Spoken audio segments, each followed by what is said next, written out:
Hey, welcome back to Eat Travel Life. Today we are making grape jelly. Today we're making jelly with our own grape juice that we can steamed, and I will post a link up above once I have that video done. So as you can see here, we've got the water bath going, and we've got our pot ready to add the ingredients. So let's go ahead and get started. I should also add that this makes about 12 half pints, and we are going to do half a recipe so we can have a variety of jelly. But if you really love grape, definitely make a whole recipe for this. So we are going to start out, and I'm going to take my grape juice. This doesn't have sugar in it, and I am going to measure out. So let's go ahead and add that into our pot. I'm going to go ahead and get this going on a medium heat. And to this, we are going to add in our sugar.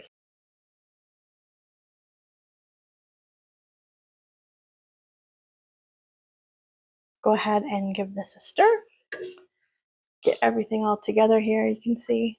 Here's where I messed up. You were supposed to bring the juice to a boil, and once it's to a boil, add in your pectin. So once you do that, once it's to a boil, add your pectin. And from there, you let it boil for 1 minute, a rolling boil that cannot be stirred down. And you boil for a minute, stirring constantly, and then you remove it from the heat and skim off any foam if necessary. Everything else I did fine. You'll see at the end though that I had to reprocess this because I didn't do this step correctly the first time. One of the things I like to do when I'm waiting for the jelly to do its thing is I like to get all the jars ready. I get the bands in place, and I always put extras because I never know how much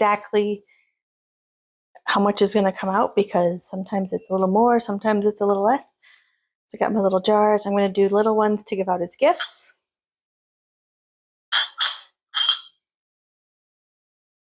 And then I have my seals as well, ready to go. So we'll just keep waiting and stirring. The funnels I got the funnel as well as this to be able to grab the jars and put them into the water bath. And we're going to have hot jelly, and we're going to put them into a hot water bath because you want to do a like for like with temperatures. You really don't want your jelly to cool. You want it needs to do a water bath processing. I also like to have a clean wet paper towel with set to the side. So when I need to put the seals onto the jars, I will clean those off to make sure that there's nothing on them to give it a good seal. Because if you want the lid to be sucked down, if it doesn't airtight suck down on it, then it will not be. It will be a gel you'll have to use immediately. It's not something you can put in your pantry for future use. So that part is very important. One of the things I'm doing while I'm stirring this is I'm going over the bottom of the entire pot, because I want to make sure that there's nothing on the bottom of it that's forming a film that could be burning. So you need to just stir this every so often to make sure that there's nothing burning on the sides or on the bottom.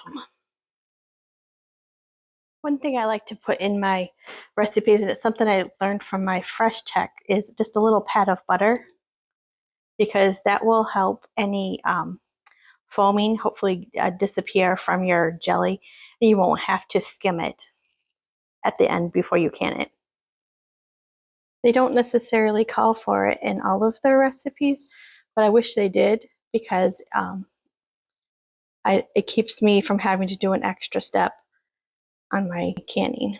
And now that we've hit boiling point, we need to have a rolling boil, a boil that you cannot get down, and let it do that for 1 minute.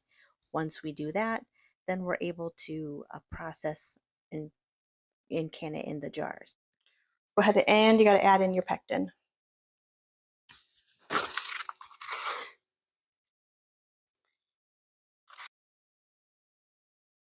Do take note that that is a tall pot that we have there. The reason being it sometimes likes to boil and climb up, and we want to make sure that we have enough space for it to do that. I have a Dutch oven that does not work because it is shorter, so a taller pot works great when canning jams and jellies. The alarm has went off, so we're going ahead and turn the heat down and turned it off, and it is time to can our jars. I like to get this pot as close as I can to the jars so that there's no drippage, if at all possible.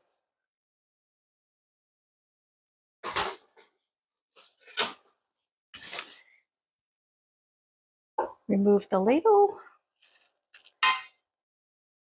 You can see that the jelly has calmed down. It's bubbling just a little bit. Doing good.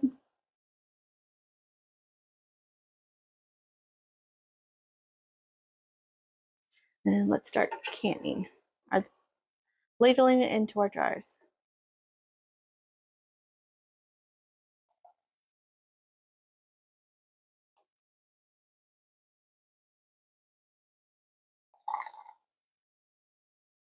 And we're going to give a 1/2 inch headspace, and 1/2 inch is about this line here. So what I can do is I can lift this up and measure that it's to that line.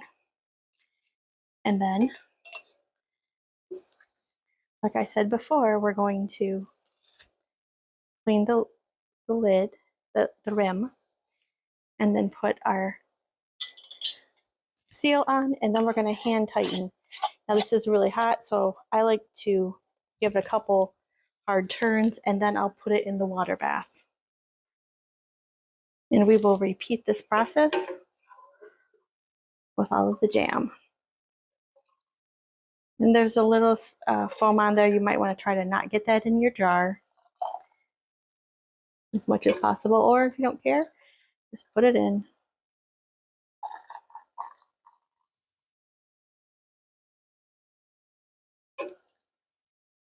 I'll keep doing this and I'll show you what it looks like when we're done.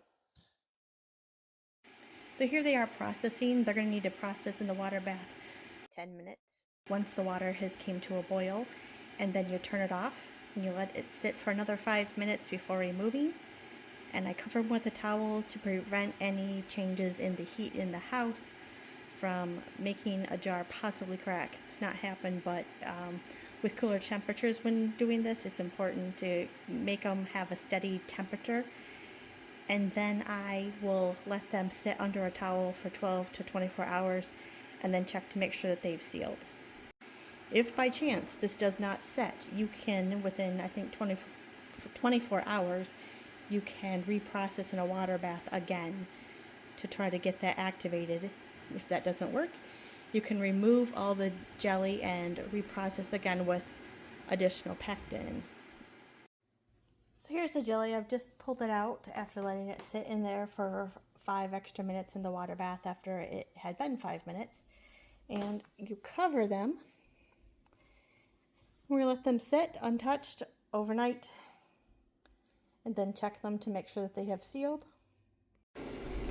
We did need to reprocess this, and now that we've hit boiling point, we need to have a rolling boil, a boil that you cannot get down, and let it do that for 1 minute. Once we do that, then we're able to process. I ended up with 1 less jar full of jam or jelly. So let's go ahead and water bath.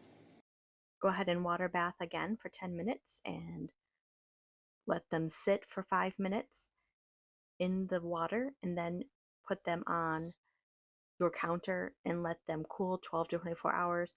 Check the seals to make sure that they did go down, and then label and date them. Thanks so much for watching, and let me know how your jelly turned out. Hopefully you didn't make any mistakes. Have a great day.